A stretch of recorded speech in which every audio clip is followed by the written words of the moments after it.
back to my kitchen. Today I'm going to do two of my favorite easy recipes for sourdough. We're going to do crackers and English muffins. So for this recipe you do need a sourdough starter and then some of the other flour and salt and things that you have on hand. So I will show you and put a link in the description box below of where these recipes came from. I'm going to start with my English muffin recipe, and I will make my batter the night before so that it can sit and ferment overnight, and then in the morning I'm going to cook it. My first step is to have 2 cups of flour, my water, and my sourdough starter. For these recipes you are supposed to use a glass bowl. I don't have any glass bowls, so I just use what I have. I have a plastic bowl and metal bowls, but I know that metal is not good for sourdough starter, or for sourdough. So my next best option is plastic.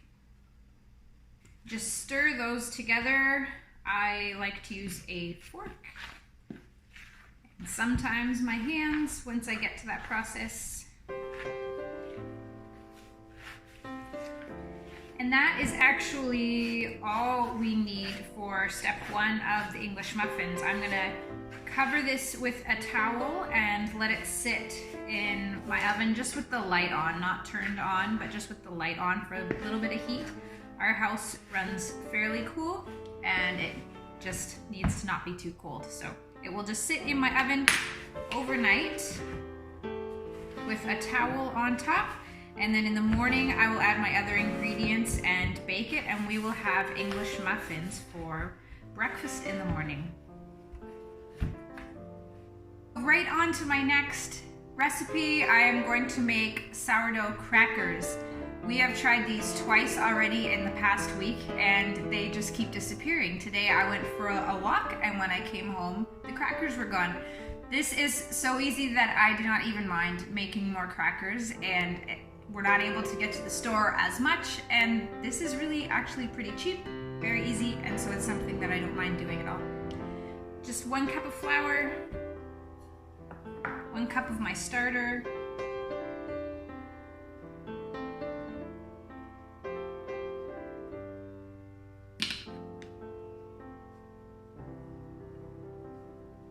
I'm going to add my oil.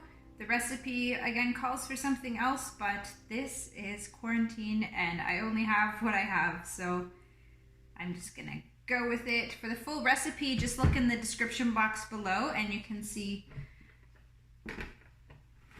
what is needed for this.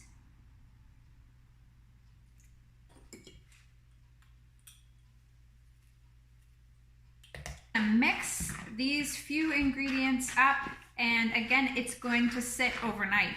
For this recipe it just gets put into a Ziploc bag and sits overnight, and then after it has at least 7 hours of fermenting time, then it's ready to bake, and I will show you those steps tomorrow.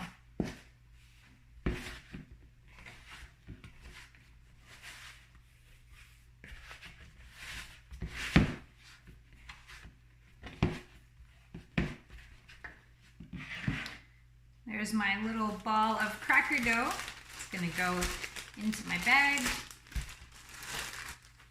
I'm gonna let that ferment overnight. All that's left now is I'm going to feed my little sourdough starter here so that it can continue to grow, and then I can make some more things another day.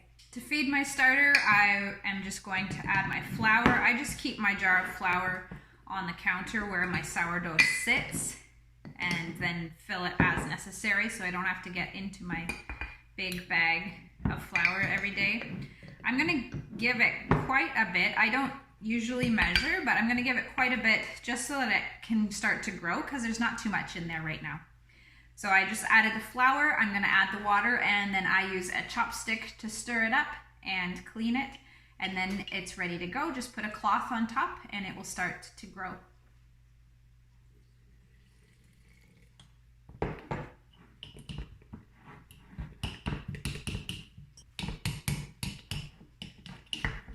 There, that looks more like how I like it. The trick that I was taught is to have an elastic band on your jar, put that around where your sourdough starter starts, and then you can see as it grows. It will grow for about the next 3 to 8 hours, and then after that it starts to go down again. So you want to use your starter within that 3 to 8 hour window time while it's bubbling and growing, and after that it starts to go down, and then it just needs to be refed. I will see you in the morning and we will finish up those English muffins and crackers. Good morning, welcome back. It is 9:30. I was teaching from 6 to 9 this morning, and I don't know what I was thinking about making these for breakfast. These will not be for breakfast because it's 9:30 and breakfast has been had. So these are going to be English muffins for lunch or for another day, but I'm going to finish them up now and show you how I do it. My dough has been sitting overnight, and I'm going to add to it, I'm going to add my baking soda, salt, and honey.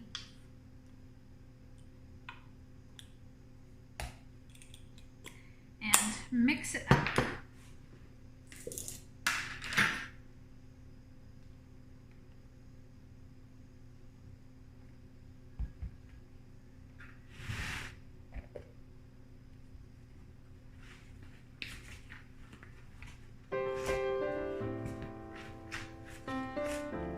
This is a fairly thick dough,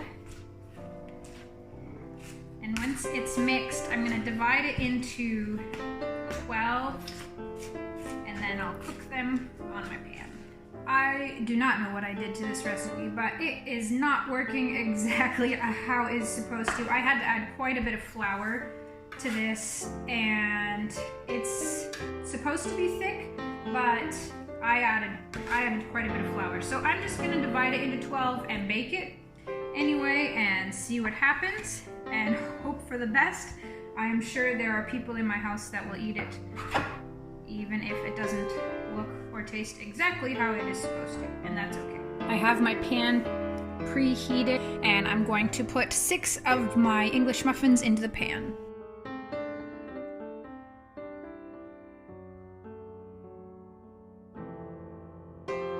While the English muffins are cooking, I'm going to get started on my cracker dough. I just have my dough here that's been sitting overnight in the Ziploc bag. And you can roll this dough out with a rolling pin, or if you have it, with a pasta roller, and that will make it thin and even. So I'm going to use my pasta roller today because I have one. The first time I did it, I used a rolling pin. It works too. It's just hard to get it consistent and thin, but then you just have to watch them more as they bake. So I'm going to do mine with my pasta roller.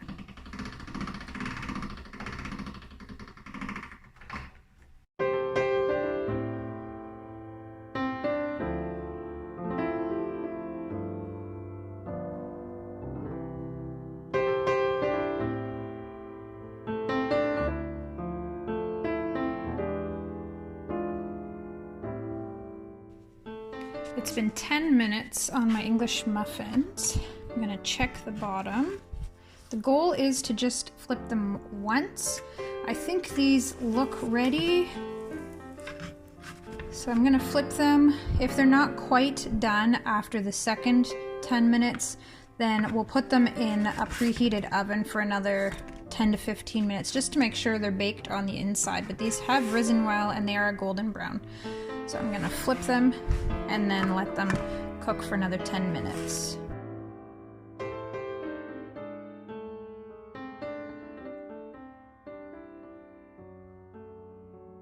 I'm not sure exactly how I'm going to edit this video, but today a lot has gone wrong. While I've been making these, I started off telling you how simple and easy these recipes were, and the first couple of times I tried them, I did not have anything go wrong, but today I tried rolling out my dough and it wasn't working very well for me. I tried using my pasta roller. Still wasn't working out very well for me. It kept sticking. As far as I can recall, I didn't do anything different today. I don't know if it's the temperature or the way it was sitting overnight or what was going on, but this was not working out. My English muffins were not working out. I am just gonna go with it anyway, and we will see what happens. Hopefully the results are still edible and tasty. I'm not sure. I know my English muffins won't be the same because they weren't, I had to add some flour, so that flour that I added was not fermented, but it'll still be okay to eat. It just won't taste the same. So things do not always go the way I would like them to in the kitchen, and if I post this, then you will see how that is. But I will still show you the results, and we will see how they taste afterwards. So I am learning that I have to give myself some grace today. I'm laughing a little bit because our last tortilla, wow, it's really having a rough time there. But that's okay. They're gonna taste okay, and we're gonna try again and try to make it better next time. So today has been a productive morning. It is just noon now. We've got sourdough crackers, sourdough English muffins, and some sourdough tortillas that we are going to enjoy for supper tonight. So things don't always work out well, but they're gonna taste good. So those are the things I made with sourdough today. I hope that at least inspires you to try something new and try again if it doesn't work out. Enjoy.